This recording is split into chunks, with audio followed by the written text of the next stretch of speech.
Melissa Lee. Annyeonghaseyo. Annyeonghaseyo. So it's a great pleasure to rise in support of this bill in the third reading stage. So I'd like to take this opportunity to congratulate the Minister, Honourable Nick Smith, and acknowledge all of the officials, submitters, committee clerks, and members of the committee who have spent many hours considering this bill right across the House, sir. We may not necessarily all agree, but in my view, this bill will make a great deal of difference, and I look forward to the changes that it will bring. And if we actually take what the Minister has said, he hopes that there will be 5,000 new homes consented, and that is a heck of a lot more than the 3,600 that is currently consented a year, when there's only 1,300 sections available and there are 13,000 homes that is required to be built a year to keep up with the population growth, sir. Over the course of the passage of this bill, members have traversed widely their views of the bill, and one that had particular resonance with me was the issue members have raised regarding housing affordability and how different our views were.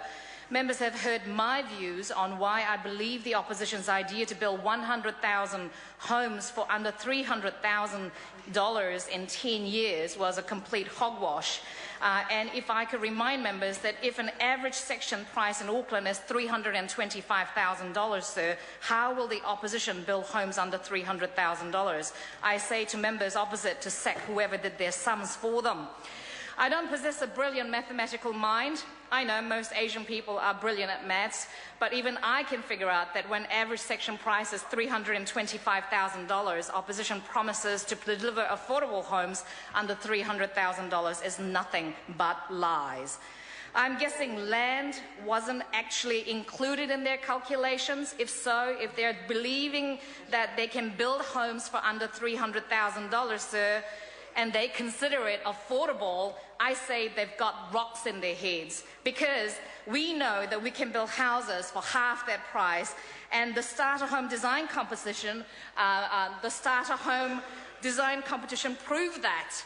But it is the land where the houses sit that pumps up the price of homes. They go together, actually. House on lands become homes for people.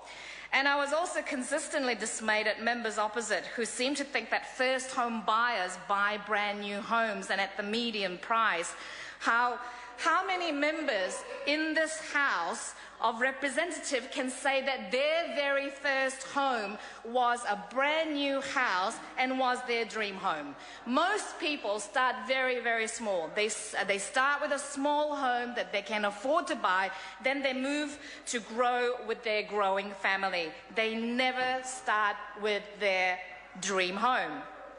This Housing Accord and Special Housing Areas Bill provides for a special housing area under accords between government and councils. What happens in special housing areas is that the councils can fast-track planning and consenting processes. At the moment, the average for greenfield development consents take 3 years, while brownfield consents take about a year. With this bill, the council can consent greenfield developments within 6 months and brownfields within 3 months. The first accord, the Auckland Housing Accord, sets a target of 39,000 new homes consented over 3 years. This is a far greater number than the 3,600 homes being consented currently a year. This accord is a great example of how government can work collaboratively with councils to make housing affordable. The Productivity Commission, the IMF, the Reserve Bank all identified that land supply was one of the key factors in making housing affordability. And unlike the opposition, who can't even do sums, that you cannot get $300,000 when you pay $325,000 for land for a home, that it is a view of this government that when 5 key areas are targeted, we will improve and achieve affordability of homes that Kiwis dream of. And these 5 key areas are land supply, material costs, infrastructure, productivity in the construction sector, and compliance costs.